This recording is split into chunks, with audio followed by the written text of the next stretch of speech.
bonsoir à toutes et à toutes. Aujourd'hui, on va voir comment optimiser une nouvelle fois votre connexion Internet et notamment donc sa rapidité. Donc, on va cette fois-ci régler votre navigateur Firefox d'une façon optimisée. Et donc, alors, j'ai préparé une petite note parce que bon, c'est un peu c'est un peu plus complexe parce qu'il y a beaucoup de choses à vous montrer. Donc pour ça, dans un premier temps, on va taper about config. Donc là, en gros, on rentre dans le système de configuration de votre Firefox. Alors, donc pour ça, donc on va chercher ces clés-là. Donc ce petit tuto sera disponible sur le site lebenordi.com, donc je vous mettrai le lien, hein. Voilà, comme ça après au moins vous aurez juste à faire des petits copier-coller. Donc là on peut voir que moi il est sur la valeur true. Euh, donc si vous voulez, normalement il faut juste vérifier, hein. Donc s'il n'est pas sur la valeur true, donc vous faites comme ça et vous cliquez sur inverser. Donc voilà, donc ça c'est pour la première. Après, pour la deuxième, qui se situe ici, hop, voilà, tac. Donc on va la rechercher. Hop, voilà. J'avais fait un petit espace sans faire exprès.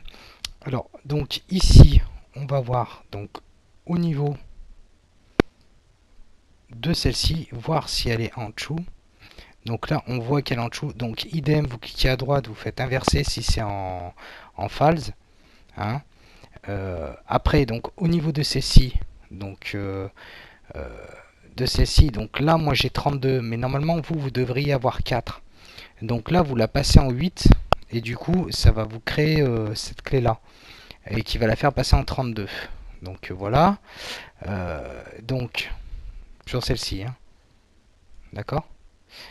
Donc sur celle-ci, on peut faire comme ça. Hop, on va voir. Voilà, donc là elle est en valeur 32, hein. Donc là, normalement, logiquement, ça devrait être marqué 4. Donc vous mettez 8, vous ne mettez pas 32. Vous mettez 8, vous inquiétez pas, ça va le faire automatiquement. Voilà. Après, donc, oui, sur cette valeur ici. Donc là aussi, on va basculer, pardon. On va basculer donc sur la valeur true. Voilà, hein, sur une valeur type boolean. Donc là, pareil, si c'est en phase, vous faites inverser, hein. Mais normalement, je pense que logiquement, ça devrait être en true, hein. Donc voilà. Donc c'est vrai que avec ça, plus toutes les autres astuces que je vous donne, normalement, vous devrez avoir quand même quelque chose de quand même beaucoup plus réactif qu'à l'origine. Donc, alors ici, donc justement, comme je le marque, normalement ici, il faut bien qu'elles soient en false. D'ailleurs, voilà. Il faut bien vérifier qu'elles soient en false, hein. Alors, donc, voilà. Donc après, on va donc vérifier. Donc si cette valeur-là est bien sur true, donc là c'est OK. Voilà. Et donc après, donc on va, dans une troisième étape, on va donc créer des clés. Et il y aura un calcul aussi que je vais vous faire. Donc, comment créer une clé? Donc, tout simplement, vous allez revenir ici à but. Voilà. Donc, vous revenez ici. Et pour créer une clé, d'accord, surtout les clés que l'on a besoin, on va faire comme ceci. On va faire nouvelle. Et là, vous mettez pas chaîne de caractères ni valeur de pollen pour la première. Vous mettez bien nombre entier. Et en nombre entier, on va créer celle-ci. Voilà. Donc voilà, donc bon là moi j'ai mis valeur numérique, mais en réalité c'est en nombre entier. Donc voilà, et on va lui mettre donc la valeur 0. Voilà, on voit qu'elle est créée. Après, pour la deuxième, donc on va créer une nouvelle clé encore numérique. Donc sur le cache mémoire. Donc si ça vous rappelle des petites choses au niveau de Windows qu'on a vu ensemble. Voilà. Donc on va faire CTRL-C. Donc là vous pouvez aller n'importe où. Hein. Donc voilà. Donc nom entier. Donc voilà. Et là, en tout cas, il y a un calcul à faire.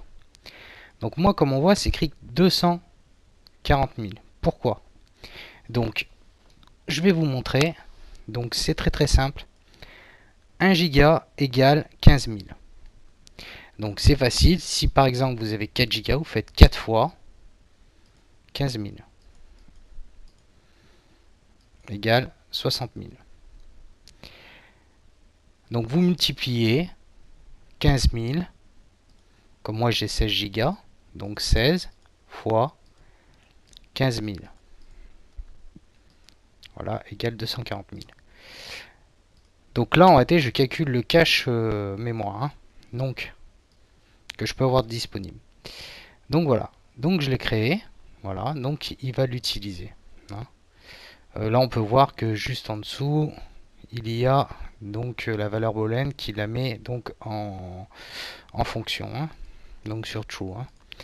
Donc voilà. Donc après, on va créer justement une valeur boolean. Donc avec ce nom-là. Mais alors voilà. Donc là, je l'ai bien stipulé ici. Attention, ce n'est que valable sur Firefox qui est installé sur un OS de chez Microsoft, sur un Windows. Donc le reste, vous oubliez ceci, vous pouvez couper la vidéo et on se dit à la prochaine. Ben alors pour les autres, donc on va créer cette valeur boolean, d'accord. Donc le nom, on va lui donner celui-ci. Voilà. Donc là, on voit qu'elle est sur false, hein, et donc il faut qu'elle soit sur true. Alors pour ça, voilà, on vient là et on fait inverser. Voilà. Et donc là, une fois que vous avez fait tout ça, donc ce que je vous conseille, voilà, à titre perso, hein, donc voilà, tiens, je vais vous mettre ça en gros, comme ça après, si vous voulez faire une petite pause, que bon, vous voulez le faire rapidement, sans aller sur le site, etc. Voilà, vous pouvez prendre des instructions ici. Donc, si vous voulez, si vous voulez une fois que vous ayez tout activé, tout ça, donc ce que je vous conseille, c'est de, si vous avez un CC Cleaner, c'est de bien nettoyer, hein, voilà, de faire un petit nettoyage en même temps et de redémarrer votre machine. Et après, dès que vous arrivez sur votre machine, etc., vous relancez votre Firefox.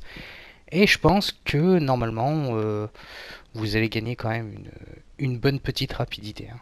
Vous verrez, il sera beaucoup plus rapide, même quand vous aurez par exemple sur YouTube, vous verrez tout de suite la page s'afficher, ça va être vraiment pas mal.